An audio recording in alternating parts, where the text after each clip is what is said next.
Hi people, welcome to Curious Coding here. Today I'll be talking about the usage of a custom logger in an application and why is it useful to use such as a custom logger and how do we code that. So I'll be explaining first about how can you use the custom logger and why is it useful. So you must have seen that usually what we do in an application, we try to if it is a node application, for example, we do a lot of consoles here and there all over the application, and it really gets messy, or you can say it kind of gets more of inconsistent. Some people do their way, some people do other ways, like that. So the usefulness of this custom logger comes in where, because it gives you more control over how a log will be presented all over your application in a very consistent way only. For example, you can have a custom logger put up in a place such that it will always bear you in a format like date, then it will give you the kind of a log, info, maybe error, maybe debug, things like that. From where it is happening, the name of that particular place, kind of like you can name it server, you can name it maybe controller, you can name it maybe database, maybe a connection, something like that, and then a message you can have.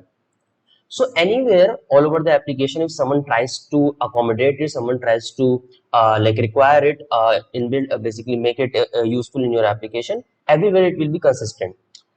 The major usage which we use in our company, and I think a lot of people others will be using it, is that you can have a very good custom level filtering, because there are a lot of logs, you don't want to remove it, but you don't also want them to show on a production environment. You do want it to show on a staging environment, let's say a testing environment. So what you can do, you can basically put up the name of the log types which you want in a production environment and which you not want uh, in a basically in a not want in a production environment, but you want in a staging environment. So that gives you a lot of control there. That's one of the that's one more of a reason. One very major important thing which you can do with a custom logger is that you can put the different kind of logs in a different place. Like for example, you want your every log to be placed in a, let's say, log file to be passed on to a ELK or something like that. That you can do, but if it is an error log, you want your custom logger to basically push it to some kind of a middleware, like let's suppose a Sentry, let's suppose something else. If it is a very critical error, you can do a filtering there and you can send it over email. Maybe it is a very critical error. You have your application is has faced something which you know that if the application is in this mode, I need to be notified immediately. So that gives you that kind of a control also.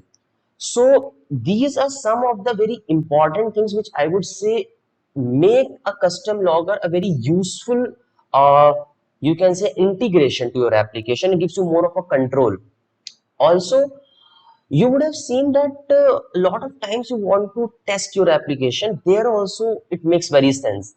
When I'll be coding it, I'll be trying to basically give you an insight of how is it useful in testing kind of a way also. So basically, yeah, that would be the theory of it, and I think people should be utilizing it. Is a great thing. Yeah, so basically now we'll be moving to the coding part. I'll be coding a basic custom login in a Node.js application for now. We'll be doing that in Golang also later. So yeah, let's delve deep into the how the coding would look like and how you can integrate a similar approach in your application also. So let's start making a custom login in a Node.js application, let's suppose. So I'm thinking of making a simple server where we can connect and send some uh, inputs, and then we'll see how a custom logger would work. Okay. So let's just make a server.js file. We can simply make a, you can say, server on this node.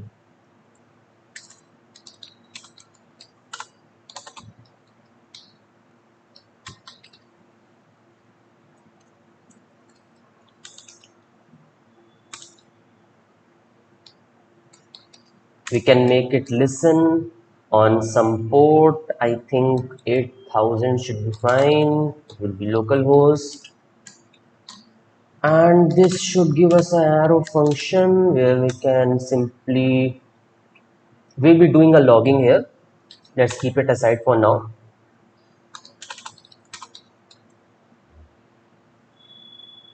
Okay, so now we can have some events. We should handle the events on connection. This server will give us a socket. Okay, so if you don't know about socket, I can make a video on it. You can let me know. So on socket we have a data event where we get the data from incoming connection. So let's suppose we'll also be logging this. I'll be doing one thing. I think it's a write function. Yes, it should be a write function. And I'll just do simply res true and let's suppose I just pass data into a string because this data is a buffer type, it's not a string. We need to do it, otherwise we won't be able to read it. Okay, so that's that. We can handle the error event also. Here also we'll be doing a logging. So I think that's it. We can have this much for now. So now, how to make a logger? What is our requirement basically? First of all, I told you about that we need to have a certain kind of you need to differentiate from where the log is incoming. So how can we majorly do it? The best way is to do from an environment variable. So let's do that. Let's take some, let's suppose log types. We can take it from a, let's suppose log type only, or we can take it a debug also, because debug is a kind of industry standard. We can wrap this up. We can split it on comma basis, and just to be sure that no I think it takes a callback and we can do a ele.trim so that we are sure. Now what we'll be having? We will having all the log types which are kind of allowed in an application, as I just told you about in a production or staging kind of a thing. If it is a star, it means you want everything. It's as simple as that.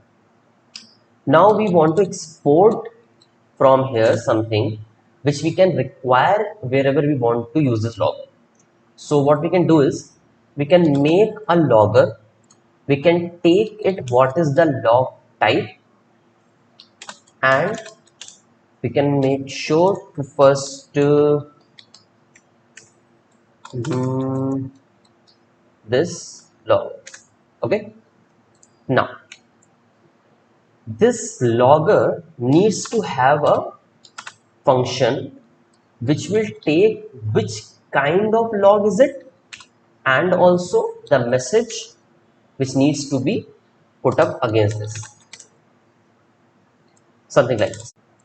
So our logger should be able to use it in a such a way that if we try to call at certain mode, we should only pass a message onto it and it should be able to do the things on its own.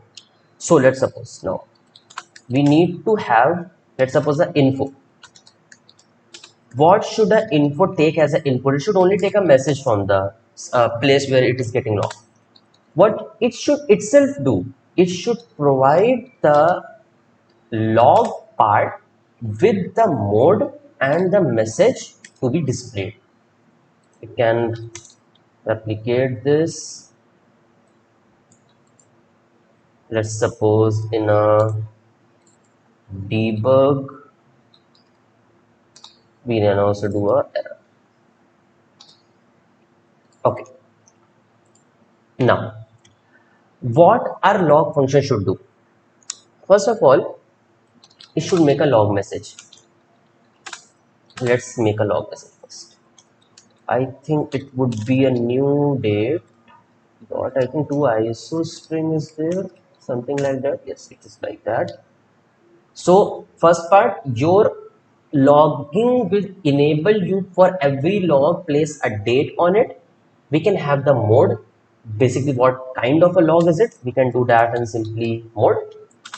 We can do it that from where it is coming from. Let's suppose that would be log type. And then what is the response? We need to do that. It's better to put like this. Like this. Got it. Now we need to check whether this is an addition. Let's keep it up for later. What we can do now is we need to check whether our log types, the allowed types, is everything allowed or this particular log type is allowed. How can we do that? We can do it something like this. If log types dot includes a star, which would mean that we will allow everything, or if not, then we need to check if log types dot includes this log type, then only we need to perform a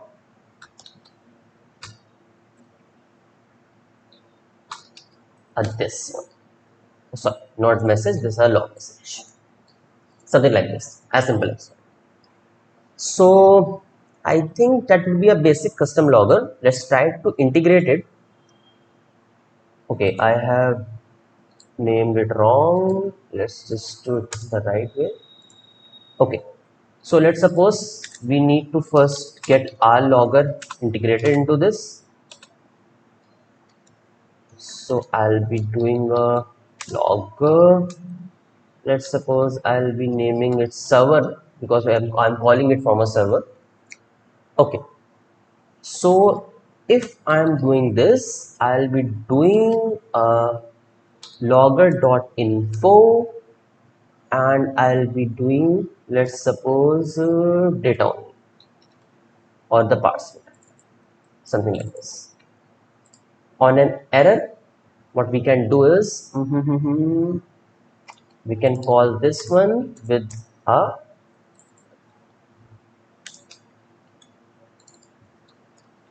something like this.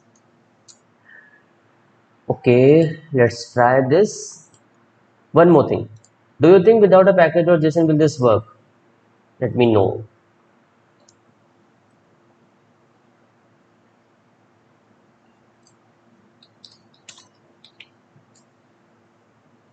Okay, so this is saying require is not a function. Hmm. So we have exported this one. This one is right. So I think this should be like I think this would be only a logger. It should not be like that. Yes. Skip skin. Okay, our server is running now. We can have one more log to have it here. Logger dot info. Let's take a debug. It would be we'll be able to see all of them. Server started on, let's suppose, 8,000, something like that. Okay, so we have got a function to access string, native code, debug server, something like that. What we have done wrong here? To access string. So this one was right, this one was also right, and we have done a log message. So I think yeah, this should be this was the issue and it has worked. So let's try to connect to this from a client.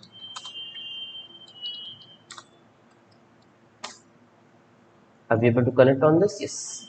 Let's try to send something. We are seeing here, we're able to get a log here, but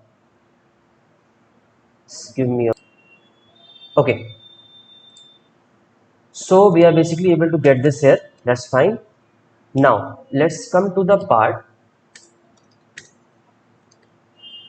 If we try to put it in such a way, we don't want to have server logs. What we can do in that case?